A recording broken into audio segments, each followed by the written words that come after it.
Welcome to citizens pulse. నేను మీ రాజేష్.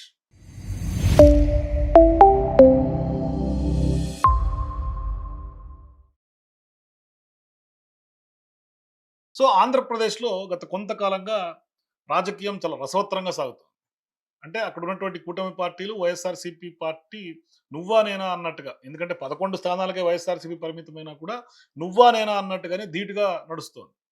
మొన్నటికి మొన్న వైఎస్ఆర్సీపీ నేతలకు సంబంధించినటువంటి దాడులతోటి మరింత హీట్‌ని రాజేసింది ఆ అంశం అంతా. అంబటి రాంబాబు గారి ఎపిసోడ్ అయినా, లేకుంటే జోగి రమేష్ సంబంధించినటువంటి ఎపిసోడ్ అయినా.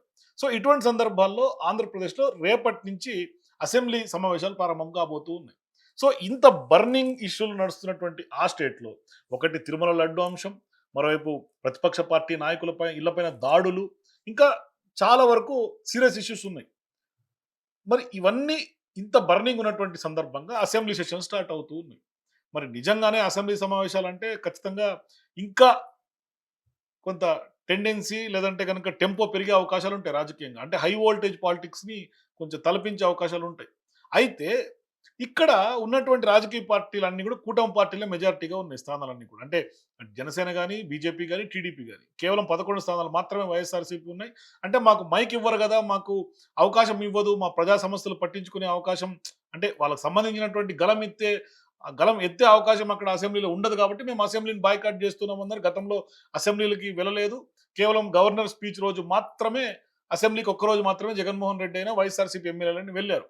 సో అటువంటి తంతె మళ్ళీ ఆంధ్రప్రదేశ్‌లో తెరలేస్తుందా అని అనిపిస్తుంది. ఎందుకంటే ఇప్పటికైతే బడ్జెట్ సమావేశాలకి హాజరు అవ్వాలి అని వైఎస్ఆర్‌సీపీ ఒక నిర్ణయం ఏదో తీసుకున్నట్టుగా మనకి వార్తలు వినిపిస్తా ఉన్నాయి. అక్కడ వైఎస్ఆర్‌సీపీ శ్రేణుల నుంచి మనకు అందుతున్నటువంటి సమాచారం. మరి అది కేవలం గవర్నర్ ప్రసంగం, అబ్దుల్ నజీర్ గారికి సంబంధించినటువంటి ప్రసంగం రోజు మాత్రమే వెళ్తున్నారా? లేదు, ఆ యొక్క ప్రజల సమస్యలైనా, లేకుంటే ప్రతిపక్ష పార్టీ హోదా లేకపోయినా ప్రతిపక్ష పాత్ర పోషిస్తున్నటువంటి పార్టీగా వైఎస్ఆర్‌సీపీ ఇవాళ అసెంబ్లీలో తన ప్రెజెన్సు, తన ఉనికి చాటుకునే అవకాశం ఉంటుందా ఈ సెషన్స్‌లో?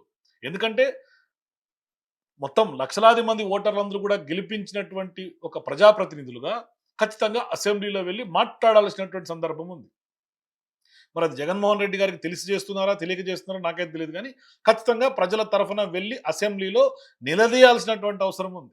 ప్రజా సమస్యలపైన గలమెత్తాల్సినటువంటి సందర్భం ఆంధ్రప్రదేశ్లో ఉంది. అది ఏ విషయమైనా. మరి ఇటువంటి సందర్భాల్లో ఆయన మరొక్కసారి ఆ విధంగానే వెళ్ళే అవకాశం ఉంటుందా లేదా అనేది చూడాలి. అయితే నాకు తెలిసినటువంటి సమాచారం ప్రకారం ఒకరోజు మాత్రమే వెళ్ళి గవర్నర్ స్పీచ్‌కి మాత్రమే ఉండి వచ్చేస్తారు అని. మళ్ళొక్కసారి వీళ్ళు వెళ్ళి ఆ ఒక్క తంతు చూసుకొని వచ్చేసారంటే మళ్ళీ కూడా వీళ్ళు సభ్యత్వం రద్దు అవుతుందనే భయంతోటే వీళ్ళు వచ్చి వెళ్ళిపోయారు, సంతకాలు చేసి వెళ్ళిపోయారు అని మరొక్కసారి టీడీపీ ఇదొక కొత్త అంశాన్ని తెర మీద తీసుకొస్తుంది. ఇదొక చర్చ. అసెంబ్లీ సమావేశాలు అయిపోయేదాకా కూడా కేవలం జగన్మోహన్ రెడ్డి గారి సభ్యత్వం రద్దు అవుతుందనే ఒక భయంతోటి అసెంబ్లీకి వచ్చి వెళ్ళిపోయారనే చర్చను టీడీపీ తెర మీదకి మరొకసారి తీసుకొస్తుంది. గతంలో ఒకసారి వచ్చినప్పుడు ఇటువంటి అంశాన్ని తీసుకొచ్చింది.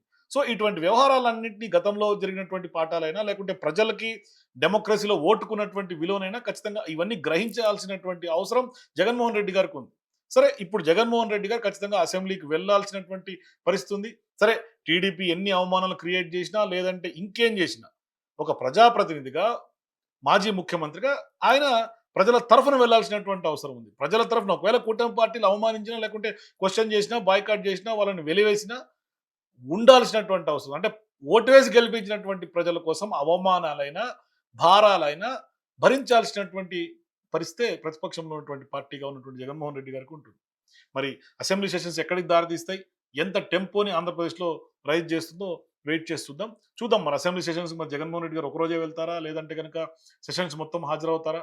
ఏం జరగబోతుంది? ఎందుకంటే ఆయన ఒకరోజు మాత్రమే వచ్చి మిగతా వాళ్ళని కూడా పంపించే పరిస్థితి. 11 మంది గైర్హాజరయ్యే అవకాశం ఉంటుంది కాబట్టి మరి ఈసారి ఆయన ఒక్కరే వచ్చి మిగతా వాళ్ళన్నా కనీసం హాజరవ్వమని చెప్తారా? మీ అభిప్రాయాలను కింద నాకు కామెంట్స్‌లో చెప్పండి. For more videos please watch citizens pulse.